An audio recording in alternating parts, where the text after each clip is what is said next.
안녕하세요. 방구석 목사입니다. 2025년 4월 6일 주일입니다. 그래서 방구석 목사의 10분 주일 설교로 은혜를 나누고자 합니다.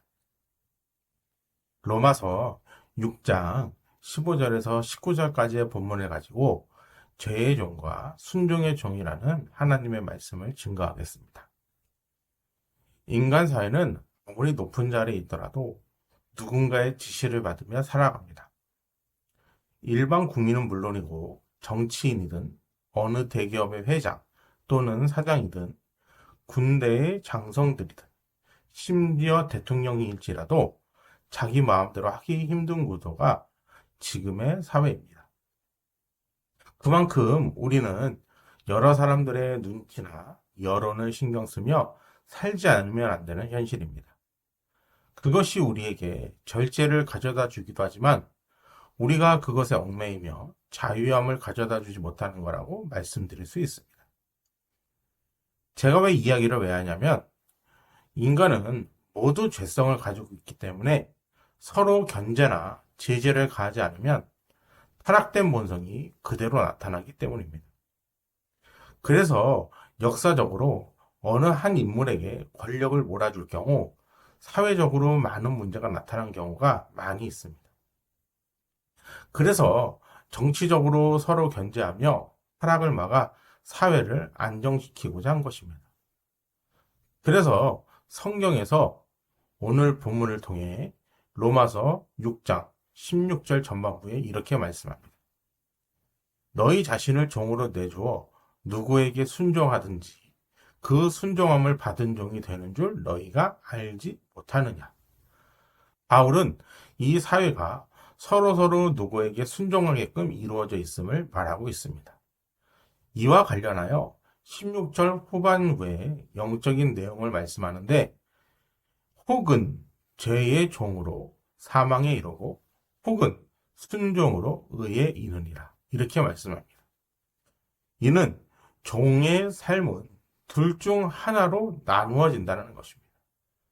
주인의 말을 잘 듣는 종과 주인의 말을 듣지 않는 종으로 말입니다. 종은 무조건 주인의 말을 잘 들어야 합니다. 종에게는 선택권이 없고 의사권이 없습니다. 오직 주인의 말에 무조건 순종하는 자가 종의 모습입니다. 그래서 죄의 종이라 함은 주인의 말을 듣지 아니하고 제멋대로 사는 종이라고 말할 수 있습니다. 그런 종에게는 주인은 사망 선고를 내릴 수밖에 없습니다. 지금 시대와 다르게 고대는 종에게 인권 자체가 없습니다. 주인이 사고 파는 하나의 물건 같은 존재였습니다. 그래서 종의 목숨 따위는 중요치 않았습니다. 죽이고 싶으면 죽이고 살리고 싶으면 살리는 그런 존재였습니다. 이와 마찬가지로 인간은 하나님으로부터 창조된 피조물입니다. 피조물의 삶은 무조건 창조주의 말씀을 듣고 지켜야 합니다. 근데 최초 인물이었던 아담은 하나님의 말씀을 어기고 죄를 범하였습니다. 그로 말미암아 아담 이후의 모든 사람은 아담의 죄가 우리에게 잔류가 되었고 그래서 우리는 죄의 종이 된 것입니다. 이런 죄의 종에게 하나님께서는 자신의 아들을 이 땅에 내려보내심으로 예수님을 믿음으로 말미암아 우리에게 다시금 살 길을 열어주셨습니다. 우리에게 순종하는 종의 길을 열어주셨다는 겁니다. 이것을 바로 17절에서 18절에 이렇게 말씀하였습니다. 하나님께 감사하리로다. 너희가 본래 죄의 종이었더니 너희에게 전하여 준 바 교훈의 본을 마음으로 순종하여 죄로부터 해방되어 의에 대하여 종이 되었느니라. 여기서 중요한 것은 죄의 종이었던 순종의 종이었던 종의 신분은 똑같다라는 것입니다. 그래서 많은 사람들이 예수님을 믿기를 꺼려합니다. 왜냐하면 죄의 종이 되었을 때는 내 마음대로 살 수 있었기 때문입니다. 그래서 종이라는 개념보다는 내가 주인이라는 개념으로 살았습니다. 근데 오히려 예수님을 믿고 순종의 종의 자리로 가니 해야 할 것과 하지 말아야 될 것이 너무 많다는 것입니다. 그동안 내가 해왔던 죄의 종의 모습과는 다르게 하나님의 말씀은 나를 속박하는 것 같다는 것입니다. 여기서 우리는 성경의 교훈을 잘 깨달아야 합니다. 어쩌면 하나님 없이 내 마음대로 사는 것이 더 자유롭게 좋게 느껴질 수 있습니다. 하지만 그런 삶 자체는 겉보기에는 좋아 보일 수 있어도 우리의 영은 점차 피폐해지고 나중에 돌아봤을 때 부끄러운 결말이고 그 마지막은 사망이라는 것입니다. 그래서 바울은 로마서 6장 20절에서 21절에 이렇게 말씀합니다. 너희가 죄의 종이 되었을 때는 의에 대하여 자유로웠느니라. 너희가 그때에 무슨 열매를 얻었느냐? 이제는 너희가 그 일을 부끄러워하나니 이는 그 마지막이 사망임이라. 이렇게 말씀합니다.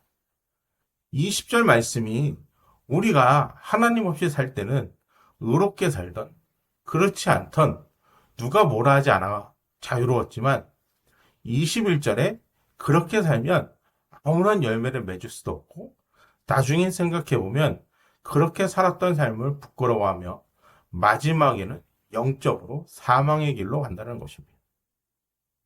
이 사회가 법을 통해 모든 사람을 통제하는 이유는 오히려 그 사람을 법으로부터 자유를 주기 위함입니다. 이렇듯 우리 하나님께서 성경을 통해 말씀하시는 것은 우리로 하여금 영생의 길로 인도하시기 위함입니다.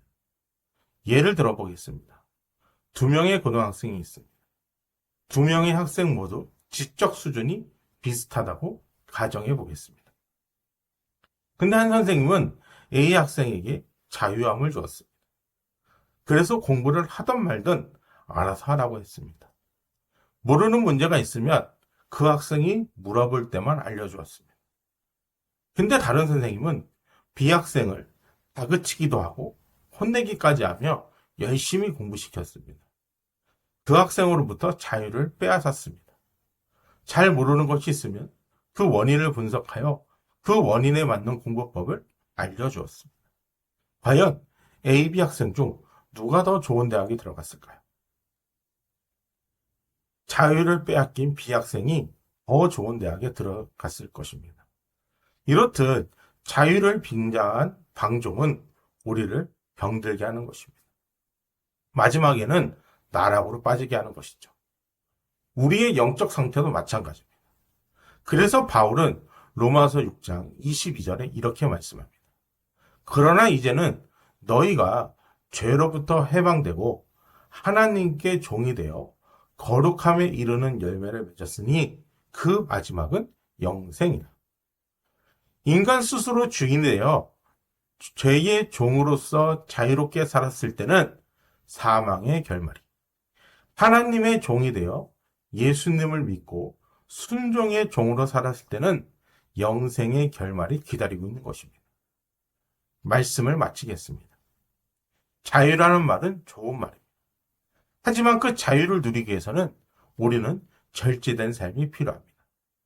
하지만 인간은 안타깝게도 절제된 삶을 사는 것이 불가능합니다. 그래서 우리가 하나님의 종이 되지 않으면 우리의 삶은 타락하고 마는 것입니다. 그리고 그 타락의 결말은 사망일 것입니다. 지금부터라도 하나님의 종으로 살면 우리를 사망으로부터 자유를 선사할 것입니다. 우리에게 죄로부터 자유를 주실 분은 오직 예수 그리스도뿐입니다. 강구성 목사가 전한 성경으로 세상 보는 방법을 같이 공유하고 공감하실 분들은 구독과 좋아요 부탁드립니다. 감사합니다.